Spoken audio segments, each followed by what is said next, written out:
Express Sport chief sportswriter Neil Squires talks about the Women's World Cup, Jordan Henderson and the Commonwealth Games in his latest column.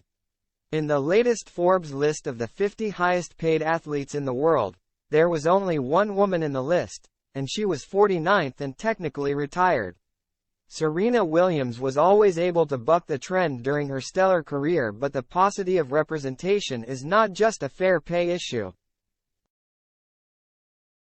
Williams earned what she did because she was a superstar. The question of who the next great female global sporting icon might be remains hard to answer. There is certainly no one in tennis to fill the shoes she has vacated. Wimbledon showed that. Cast the net wider and there are few names that jump out.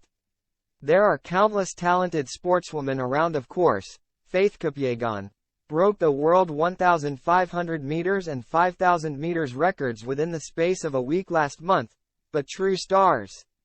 The current picture is something of a desert. So over the next month the Women's World Cup has an important job to do. Football is the planet's most popular sport and FIFA reckon 2 billion people around the world will be watching. It is time for a Wonder Woman to reveal themselves. XXX. There will be many footballers signing for Saudi Arabian clubs who will have only considered the money. Jordan Henderson is not one of them. He has a wider world view than most and has been vocal in his support of many worthy causes, including greater inclusivity in football. He has been the gay community's rainbow-laced warrior.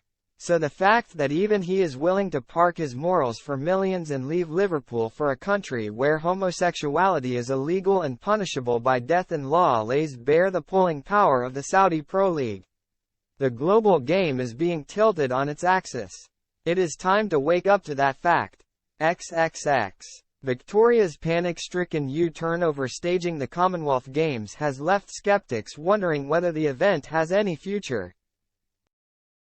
The Games has its detractors as an outdated, costly white elephant tainted by the stain of empire, and the Australians' withdrawal has offered the chance to them to kill the old thing off for good. It can be hard to nail down the place of the friendly games in the cutting-edge world of elite modern sport.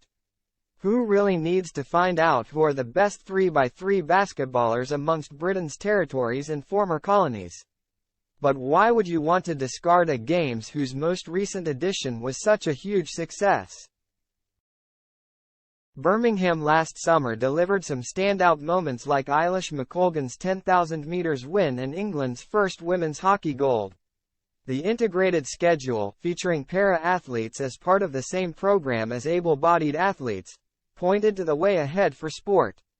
But when the dust had settled, what stayed in the memory wasn't any single performance, even Ozzy Osbourne's.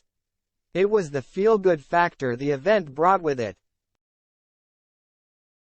Mega multi-sport gatherings are about more than just simply ranking athletes. Where else would a Jamaican sprinter have the chance to meet a Norfolk Island lawn bowler? And while the competition on offer may have been uneven in quality, the 1.5-meter spectators who descended on Birmingham had a riot regardless. They brought a life and vitality to a city which reveled in being the center of a global audience's attention over a memorable festival fortnight. As a giant advertising hoarding for Brum, it was spectacular, transformative even. The Premier of Victoria, Dan Andrews, who pulled the plug on hosting the Games this week, seems to have entirely missed that point. There are, on the surface, more pressing spending priorities for any administration than hosting a Commonwealth Games, but what an opportunity it would have been for places like Bendigo and Ballarat. Their moment has been lost. No other state in Australia has shown a willingness to take over leaving the Games in a hole. Unless someone grasps the nettle, it could be consigned to history. That cannot be allowed to happen. For some sports, like netball, the Commonwealth Games is a seriously big deal. Another World Cup, in effect. Reputations have been made there, careers launched. Cathy Freeman's journey ended in one of the Olympics' most memorable moments in Sydney, but it started with a Commonwealth gold at 16 in Auckland. New Zealand have counted themselves out as emergency hosts in 2026, and Canada is keeping its powder dry until 2030 in the Centenary Games. So it is down to the UK to ride to the rescue. There have been calls for Birmingham to step in again and host the games again. It has a logic to it. The time frame is tight, so it needs a host with facilities in place, and everyone knows now the city would do a great job.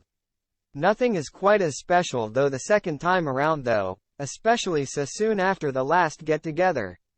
The games is a traveling circus and the tent should be pitched elsewhere. London would be the smart choice. It has the stadiums, it has the infrastructure, and it has the appetite. 45,000 tickets have been sold for this weekend's Diamond League meeting.